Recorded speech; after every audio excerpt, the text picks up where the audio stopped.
Mayfair Collective is, I hate the word networking group because it's been used wrongly by the wrong people for so long.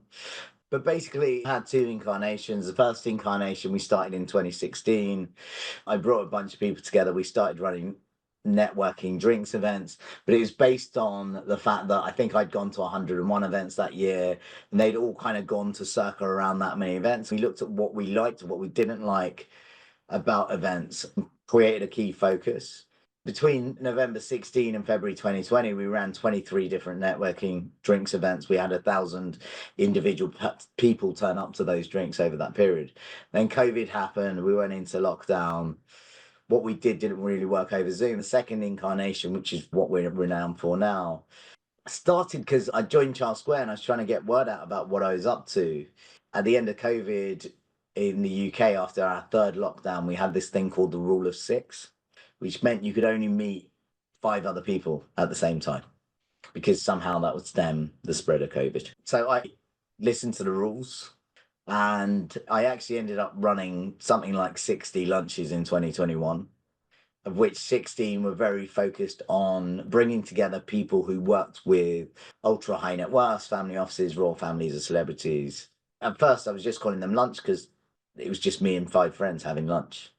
As restrictions loosened up, a friend of mine said, you should really give these a name. They're becoming quite popular. People want to talk about them.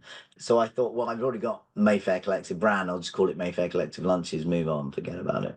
The one thing that always drew me in terms of networking, but it kind of lost its way over years, is networking used to be about people connecting, making friends, building long-term relationships and figuring out how they can help each other.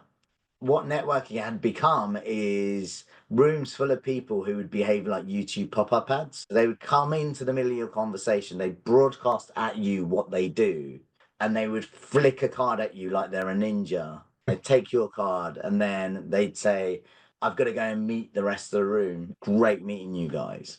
The problem is, if you try and connect with everyone, it goes back to, if everything's important, nothing's important. If you try and connect with everyone, you've connected with no one. Most people don't even follow up on all those cards they got. So the whole point with these lunches was, you just don't focus on meeting everyone in the room, meet the other 5 people on the table. As restrictions loosened up, 1 table of 6 became 2, became 3, became 4. At that point, pretty obvious realization. I realized I couldn't be on every single table. I couldn't control the quality of the conversation on every table.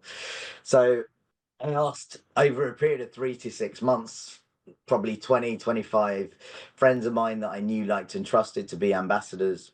We've now probably got close to 30. Their job, pretty simple, turn up to 1 lunch in 4 to bring guests, because only they and I are allowed to bring guests. Everyone else who has a friend that they think might fit Mayfair Collective, they have to introduce them to me. I have a conversation with them, find out about them to make sure they fit the criteria, fit the community, fit the ethos. Then during lunch, they head up a table and make sure no one was bored, boring, or boorish.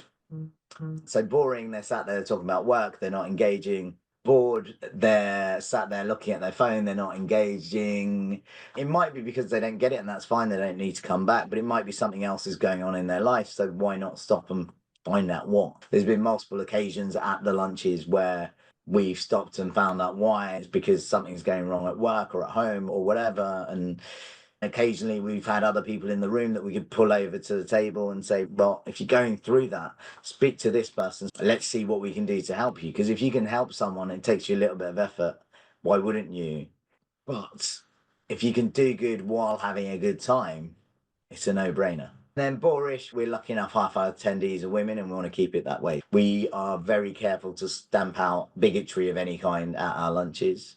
At the same time, everyone that comes to lunch has to fit the criteria. They've got to work directly with ultra high net worth family offices, royal family celebrities.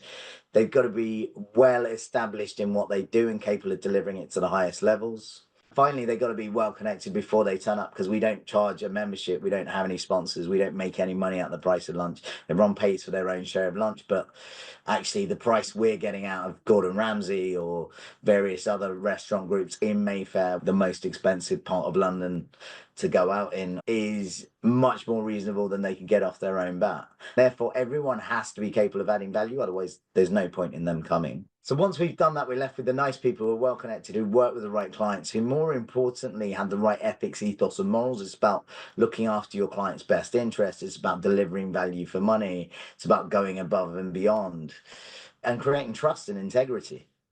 Once we've got those people, we tell them to come to lunch thinking we, not me, which is particularly important in this age when everyone is so me, me, me. If you think how you can help everyone else is thinking the same. We elevate